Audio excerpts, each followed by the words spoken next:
In 1960, if you grew up in Chicago, your whole world had an address. You rode a wooden coaster older than your dad. You shopped at a store that sold you a suit and a parakeet in the same trip. You could smell the place that fed the entire country from the bleachers at the ball game.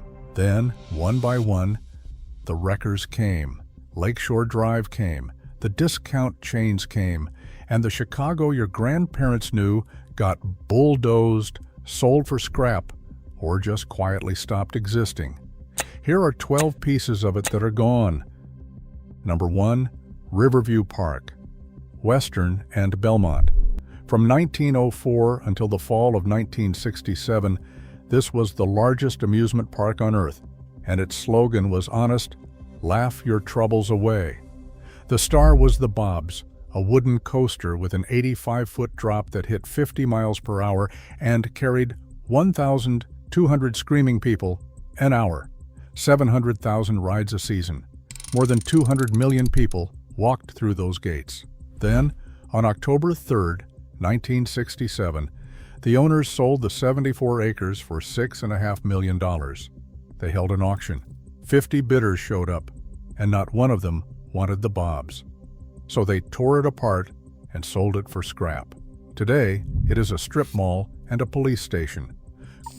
Carl Sandburg called Chicago the hog butcher for the world, and this is the place he meant. It opened on Christmas Day, 1865, and covered 475 acres of pens and slaughterhouses on the south side. You could smell it from Comiskey Park. Over its lifetime, it processed more than 1 billion animals, and the modern assembly line was basically invented inside its walls before Henry Ford ever borrowed the idea. But by the 60s, the highways let breeders deal straight with packers and skip Chicago entirely. The yards closed at midnight on a Friday in 1971. All that's left is the limestone gate from 1879 and the steer's head carved above it. The smell is gone. Jewish immigrants started it in the late 1800s, and it grew into 9 blocks of the loudest, most alive Sunday bazaar in America. Pushcarts, hagglers, Polish sausages with grilled onions sizzling on open grills. And the noise did something strange. The bluesmen who'd come up from the south had to plug in just to be heard over the roar, and that's where Chicago Electric Blues was born. Muddy Waters played here, B.O. Diddley played here.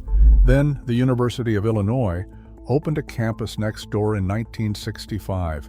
The city declared the whole area slum and blighted the year after, and out came the eminent domain. The market limped along until the 90s. The last buildings fell in 2002 for a $525 million campus expansion. 2120 South Michigan Avenue.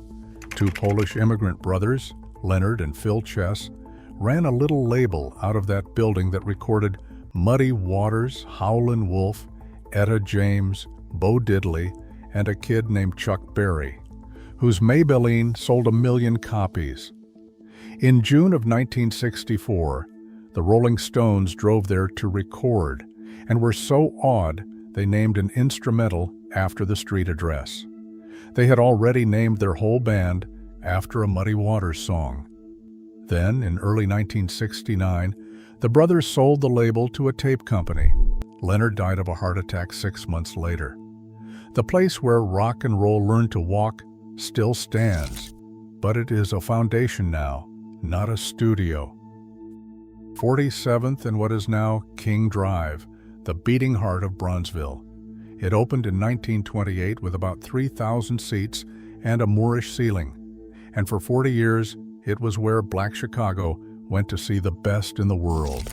B.B. King cut live at the Regal on that stage in 1964. A 16-year-old Stevie Wonder played it in 1966. Nat King Cole, Sam Cooke, The Supremes, The Temptations, James Brown. The whole Motown caravan came through. It closed in 1968. In 1973, a city commission razed it. When the Regal fell, the businesses around it died with it. Number 6, the Trianon Ballroom. 62nd and Cottage Grove. The Karzas brothers spent $1 million in 1922 to build what they billed as the world's most beautiful ballroom, modeled on a palace at Versailles. Coat and tie required, floor spotters policing how close you held your partner, a strict no jazz rule. Working-class kids fell in love under the mirror ball to the best big bands in the country. Its sister hall, up north, the Aragon, is still open today. But the Trianon Barred Black Dancers opened its doors too late to matter, and when ballroom dancing died and the neighborhood changed, it shut in 1958, sat empty as a ghost, and the wreckers finally took it in 1967. In a Loop movie house, a man named Bruce Trins ran a different double feature every single day of the year. 730 films, no repeats. The place was open almost around the clock, doors at 7:30 in the morning, the last double starting at 3 in the morning, closing only long enough to sweep the floors. Admission was 85 cents, and on Wednesdays, women got in for a quarter. He mailed out a monthly schedule called Hark the Clark, with little rhyming jokes for each film. Before home video existed, the Clark was often your only chance to ever see an old movie. It ran straight through the 60s and went dark in 1971. Number 8, the Edgewater Beach Hotel, a pink and yellow resort palace right on the sand at Sheridan Road, where Betty Davis, Babe Ruth, and Nat King Cole stayed, and Bears coach George Hollis lived next door. Here's the decision that killed it. In the early 50s, the city extended Lakeshore Drive north on fresh landfill, and the beach hotel suddenly had no beach. Guests had to walk under a highway to reach the water. A $900,000 air conditioning project in 1960 bought it a few more years. It went bankrupt and shut its doors in December of 1967. Only the pink apartment building survives, hinting at what stood beside it. It opened in November of 1960, a $35 million exhibition hall named for the Tribune's Colonel McCormick, steel and concrete. They called it fireproof. Then, around 2 in the morning on January 16, 1967, a houseware show inside had 1,200 booths full of combustible appliances. Janitors spotted the first flames and tried to beat them out with brooms. There were no sprinklers on the main floor, and several hydrants had been shut off. By 10 that morning, the roof had collapsed, and a 31-year-old security guard named Kenneth Goodman was dead. The fireproof building was 6 years old and a total loss. They rebuilt, but the first one is gone. Number 10, the Playboy Club. Hugh Hefner opened the very first one at 116 East Walton on Leap Day, February 29, 1960. The city did not want to give him a license. He took them to court and won. Inside were key holders, bunnies in corsets and ears, and cocktails for $1.50 at a time when a drink anywhere else in town cost 35 cents.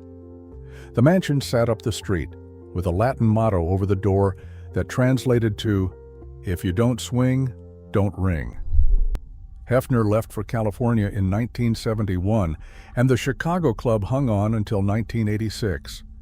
There is a luxury tower there now, and a block of Walton renamed Hugh Hefner Way.